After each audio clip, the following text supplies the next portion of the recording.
Peer চ্যানেলে সবাইকে স্বাগত জানিয়ে শুরু করছি আমার আরও একটি নতুন রেসিপি ব্লগ। আজকে আমি বানাবো গিমে শাকের চচ্চড়ি। খুব সহজ পদ্ধতিতে বানাবো।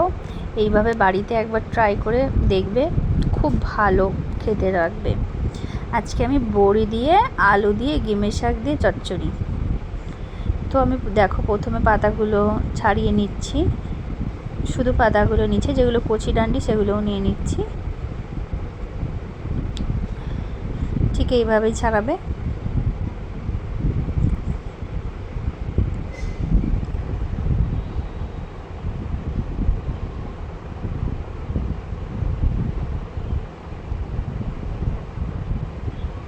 এই রেসিপিটাই বেশি কিছু যায়নি, শুধু খুবই মানে বাড়িতে যা আছে সেই সব দিয়ে আমি রেসিপিটা বানাবো।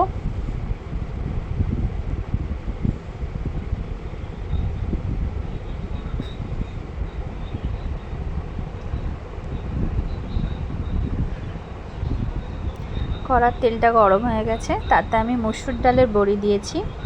বড়িটা ভাজা ভাজা হয়ে গেলে আমি বড়িটা তুলে নেব। মানে বড়িটা তোলা হয়ে গেছে, এর মধ্যে 5 ফোড়ন দিয়ে দিয়েছি। 5 ফোড়ন না দিলে শাক চচ্চড়ি যেন কিছু কম থেকে যায়। তো আমি এর মধ্যে আলু দিয়ে দিয়েছি। আলুগুলো একটু ভাজা ভাজা হয়ে গেছে, দেখো ভাজা ভাজা হয়ে এসছে, কালার চেঞ্জ করেছে। এতে একটু অল্প করে নুন দিয়ে দিলাম। হাফ চামচের মতো আদা রসুন বাটা দিয়েছি। আর এর মধ্যে আমি হলুদ দিয়েছি হাফ চামচ।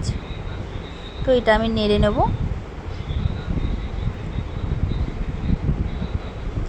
একটু ভেজে নেব।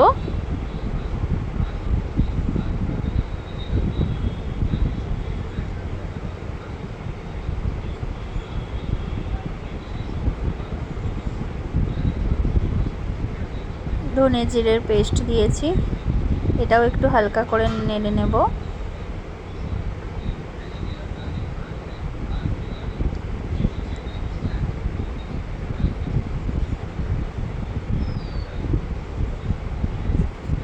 এর মধ্যে আমি বড়িগুলো দিয়ে দেবো জল দেওয়ার পরে।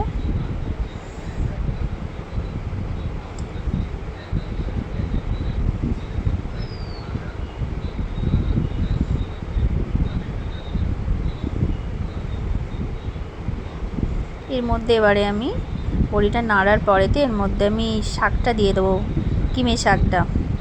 এইভাবে করবে, অবশ্যই মানে তিতোটা অতটা লাগবে না, খুব ভালো খেতে লাগবে।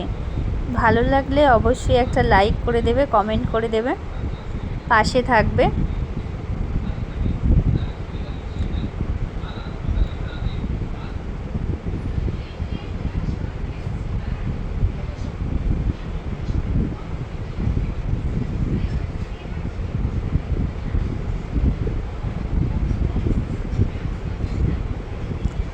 তরকারিটা আমার হয়ে এসছে, দেখো কত সুন্দর লাগছে। একটুকু জল নেই, জলটা পুরো মানে শুকিয়ে গেছে, মানে ভাজা ভাজা তরকারির মতো হয়েছে। এইভাবে করবে অবশ্যই। দেখো আমার তরকারিটা রেডি হয়ে গেছে।